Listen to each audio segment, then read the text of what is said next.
Hello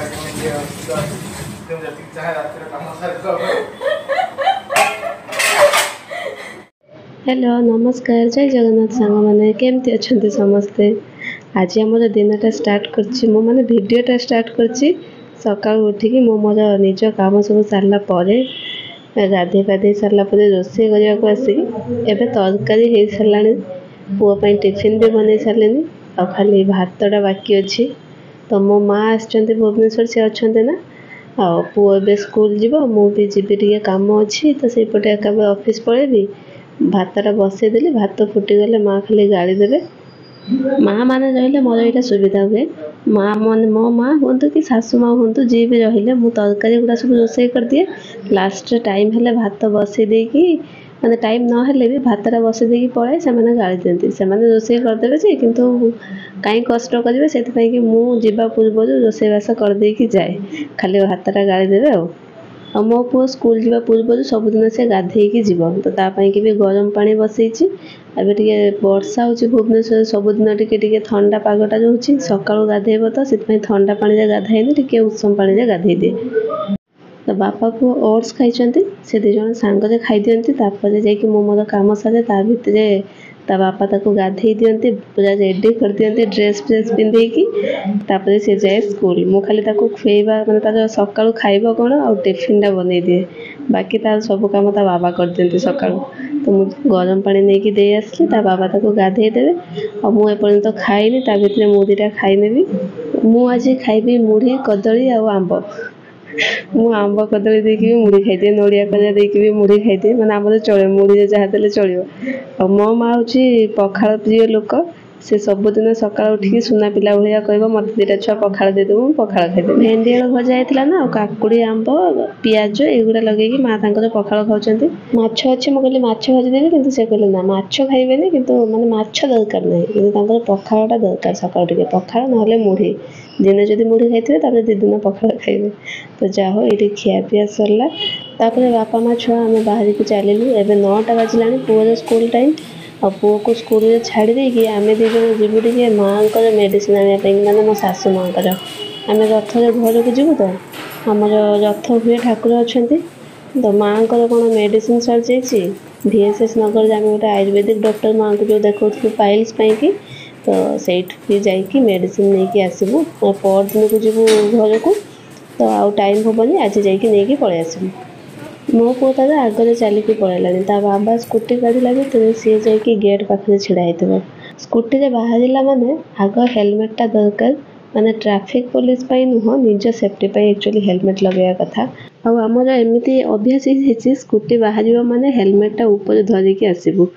तो जहाँ भी हो मुझे हेलमेटा हाथ में धरिकी पलि आसती से बापा को हेलमेटा पिंधे और मो मोबाइल टाक पाचेरी उपर थोदेकी हेलमेटा पिंधिदेली।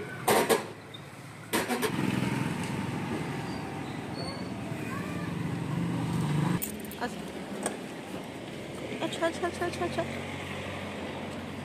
जाओ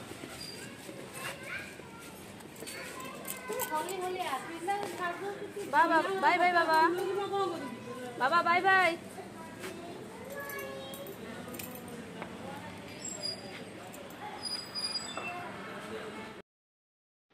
पुओ को स्कूल में छाड़ी आम आसिक पहुँची गले VSS नगर साइड्रे से पटे से डॉक्टर जो हमें से आयुर्वेदिक डॉक्टर तो एपटे बोधे सका आज वर्षा कि कौन सेमिया जना पड़ी रास्ता पर ओदा पानी पानी जमी जाइए डॉक्टर सहित कथा है कि मेडिसिन नहीं पलि आसलु आ माने डॉक्टर पाखे फेरला बेले सी मत ऑफिस पाखे छाड़ी देकी से रूम को पलैते मु तो ऑफिस जाए 9टा ରୁ 12ଟା माने 9 ରୁ 9:30 भितर जाए 12 साढ़े 12 भितर पलि आसे कहीं पुओ स्कूल आसीज 12 साढ़े 12 भितर तो से पलि आसे आसिक आ जहाँ कम थाए घर कम करे तो आसिकी खुए पिएकी पुओ शोई पड़ता ऊपर उठला पर वर्षा वर्षा पाग देखिकी इच्छा है बादाम भजा खाइबा माँ जो आसी घर पाखु बादाम माने कंचा बादाम नहीं आसते तो माँ को कहली माँ टे बादाम भाजिल खाइबा वर्षा तो मो पुओ ये स्कूल जाऊँ सी दिन में अंडा खाई पारनी तो ऊपर भी अंडा सीझा खुआए तो तापाई के अंडा सीझा बस आम के बादाम भजा अच्छी ये बसिक आम बादाम भजा खाइलु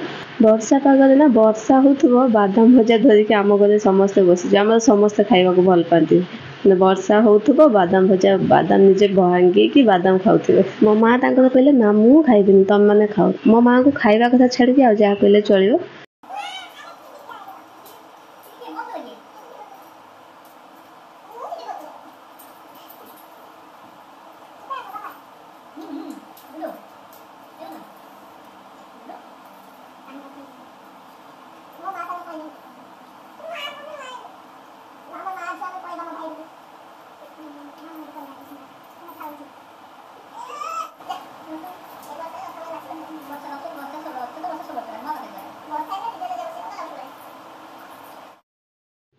ତାପରେ ସନ୍ଧ୍ୟାରେ ଆଇନାତି ସନ୍ଧ୍ୟା ଦେଲେ। ସନ୍ଧ୍ୟା ଦିଆ ସରିଲା ପରେ ମୋ ଭାଇ ଆସିକି ପହଞ୍ଚିଲା, କିନ୍ତୁ ତାପରେ ମୋ ଭିଡ଼ିଓ କରିନଥିଲି। ମୋ ଭାଇ ମାଆ ଆସିଲେ ପାଖରୁ ସେ ସବୁଦିନ ଅଫିସରୁ ଫେରିଲା ବେଳେ ଏଇପଟେ ଆସେ, ମାଆଙ୍କୁ ଦେଖା କରିକି ତା ରୁମ୍କୁ ଯାଏ। ଆମର ଯେଉଁ ଆସନ୍ତି ଜଣେ ଦିଦି କାମ କରିବାକୁ, ମାନେ ବାସନ ମାଜିବାକୁ ଘର ଝାଡ଼ୁ କରିବାକୁ, ସେ ଦିଦି 2 ଦିନ ହେଲା ଆସୁନାହାନ୍ତି। ତାଙ୍କର କ'ଣ କାମ ଅଛି। ଆଜି ବି ସେ ଫୋନ୍ କରିଥିଲେ କାଲି ସକାଳୁ ଆସିବେନି। ଆଉ ମୋତେ ଥଣ୍ଡା ଯୋଗୁଁ କାଲି ସକାଳୁ ଉଠିକି ଓଦା ହାତ କରି ବାସନ ମାଜିବା ମୋ ପାଇଁ ବହୁତ ବଡ଼ କଷ୍ଟ କାମ। ସେଥିପାଇଁ ମୁଁ ରାତିରେ ସବୁ କାମ ସାରିକି ଶୋଇବି। ତାପରେ ମୁଁ ଏଇ ଯେଉଁ ବାସନ ମାଜୁଥିଲି ମୋବାଇଲଟା ଥୋଇଥିଲି, ତାପରେ ମୋ ସ୍ୱାମୀ କ'ଣ କହୁଛନ୍ତି ଶୁଣନ୍ତୁ ଟିକେ।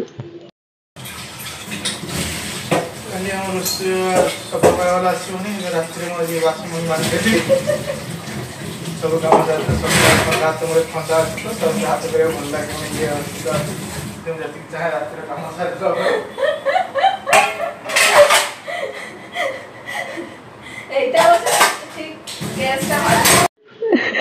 ମୁଁ ଯାହା ଭିଡ଼ିଓରେ କହିଥାନ୍ତି ସେ ମୋ କ୍ୟାମେରାଟା ଦେଖିକି, ମାନେ ମୋବାଇଲଟା ଦେଖିକି ସିଏ ସେଇଟାକୁ ପ୍ରମ୍ପଟିଂ କରୁଥିଲେ।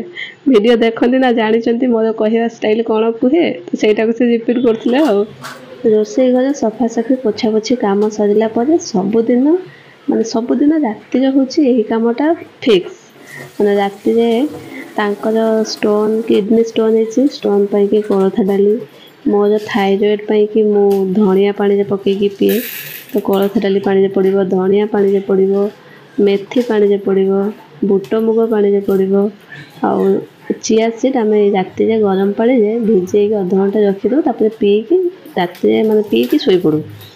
ତ ସବୁ ଜିନିଷ ପାଣିରେ ମିଶା ହେବ। କାଲି ସକାଳ ପାଇଁ କିଛି, ରାତିରେ ପିଇବା ପାଇଁ କିଛି, ସେସବୁ ମିଶେଇକି ଢାଙ୍କିକି ପିଇ ସରିଲା ପରେ ଆଜିର କାମ ଶେଷ। ଆଉ ମୋ ପୁଅ ନା, ମାନେ ଆମେ ବେଡ଼୍କୁ ନ ଗଲା ପର୍ଯ୍ୟନ୍ତ ସେ ଶୋଇବନି। ଯଦି 9ଟାରେ ଆମେ ଯିବା ଶୋଇବା ପାଇଁକି ସେ 9ରେ ଶୋଇପଡ଼ିବ। ଯଦି ଆମେ ରାତି 3ଟା ପର୍ଯ୍ୟନ୍ତ ଅନେଇଥିବା ତାହେଲେ ସେ ଆମ ସହିତ 3ଟା ପର୍ଯ୍ୟନ୍ତ ଅନେଇଥିବ। ତ ସେଥିପାଇଁକି ଆଜିକାଲି ସବୁ ଲାଇଫଷ୍ଟାଇଲ୍ ଚେଞ୍ଜ କରିଦିଆଯାଇଛି। ରାତି 10:30 ମାନେ ଶୋଇପଡ଼ିବା। 10ରୁ 10:30 ଭିତରେ ଯିବୁ ଶୋଇପଡ଼ିବୁ। ପୁଅ ବି ଶୋଇବ, ଆମେ ବି ଶୋଇବୁ। ସକାଳୁ ସେ ସ୍କୁଲ ଯାଉଛି, ତାକୁ ସକାଳୁ ଉଠିବାକୁ ପଡ଼ିବ। ତ ବାସ୍ ଆଜିର ଭିଡ଼ିଓଟା ଏତିକି। ଆଜି ପାଇଁ ରହିଲି। Bye bye, take care, good night, thank you. Bye bye कर दे, बाय बाय कर दे, बाय बाय कर दे। Good night.